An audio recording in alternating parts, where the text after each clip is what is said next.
Reactin provides 24-hour relief for your worst allergy symptoms. Good morning. Let's take a look at what we got in terms of your forecast for this April the 17th, where the city of Toronto still looks a little bit like winter. Will we have some spring for today? Unfortunately, we're still going to see some winter-like conditions with overcast skies and some flurries. Daytime highs today right around 2 degrees. The average for today should be closer to 12. Winds out of the west at about 20 to 40 kilometers per hour. This morning, we have been seeing some scattered flurries down to southwestern Ontario, as well as to the east of the city. We've been seeing that over through Cobourg this morning. Toronto, everything that was moist yesterday has frozen up. So this morning we have some icy patches out there on some of the secondary street sidewalks. Of course, be careful out there, and even on some of the on and off ramps, you need to make sure you're careful and cautious. But improved conditions today, way better than what we saw over the last 3. -1 into Windsor, and as we take a look into Ottawa, +1. Fraser Mark into Sudbury. Taking a look at your wind chills this morning, just for about -8. Daytime highs today 2. Tomorrow we'll see sunshine. It'll be a nicer day, 5 degrees. A little bit of a hiccup through Thursday with some wet flurries possible, and then looking much better. Friday, Saturday, and Sunday, mainly sunny skies and daytime highs. Sunday of 11, Monday up to 13 with an overnight low of +4. Over to you. All right, finally. Eastbound on the 401. You do not want to be on that route. If you are heading towards Milton this morning, there's a major problem. Eastbound 401 just before Guelph Line. This is not it. I'll just get to this issue in a second. But eastbound 401 approaching Guelph Line, 2 left lanes closed off for collision cleanup.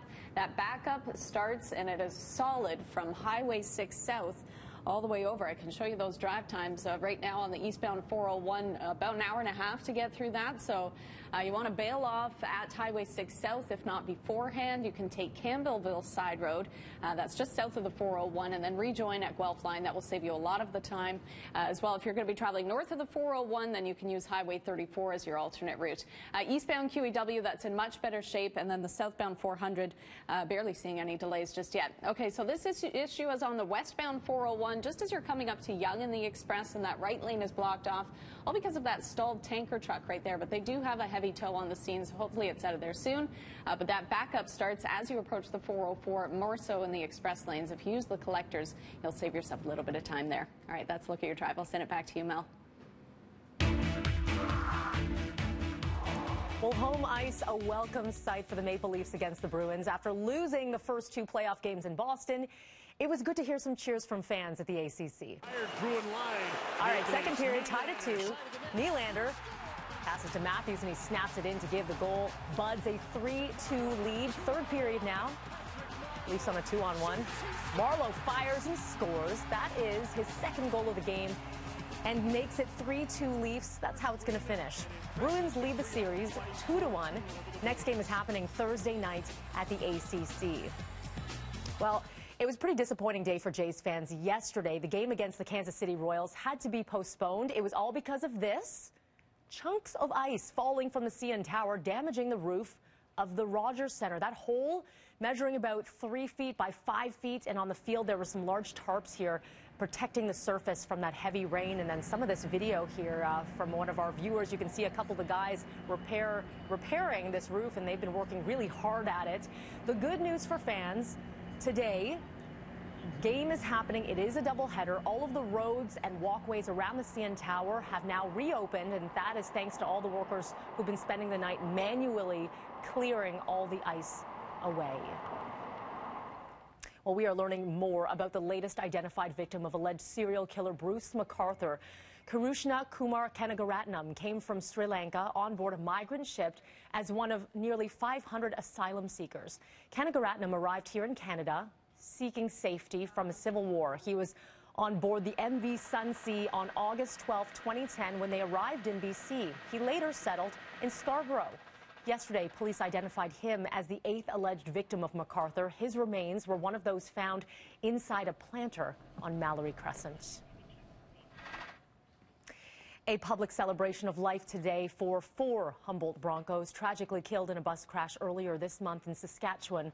Meanwhile, we now know what will be happening with the money raised in a record-breaking GoFundMe. Over $12 million has been raised in the days following the horrific crash. It is now the most successful campaign in Canadian GoFundMe history and third of all time. In an update yesterday, the team executives say all money will be going into a nonprofit organization, which will then be allocated to the victims' families. 16 people died, 13 others injured in this collision. A celebration of life held for 4 of those victims will be at Rogers Centre in Edmonton this afternoon. Other funeral services continue this week. The GoFundMe ends tomorrow night. Toronto's Executive Committee meeting this morning, and the big issue, the implementation of the Smart Track Stations program, as well as the Metrolinx Regional Express Rail program.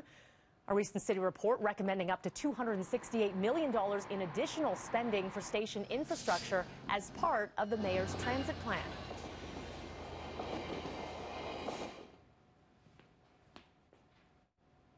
Well, some sad news for fans of the comedy Night Court. Actor Harry Anderson, who played the lovable judge Harry Stone, has passed away. The actor found dead at his home in Asheville, North Carolina yesterday. A police spokesperson said that no foul play is suspected. Anderson nominated for 3 consecutive Emmy Awards for his role in Night Court. He was just 65 years old.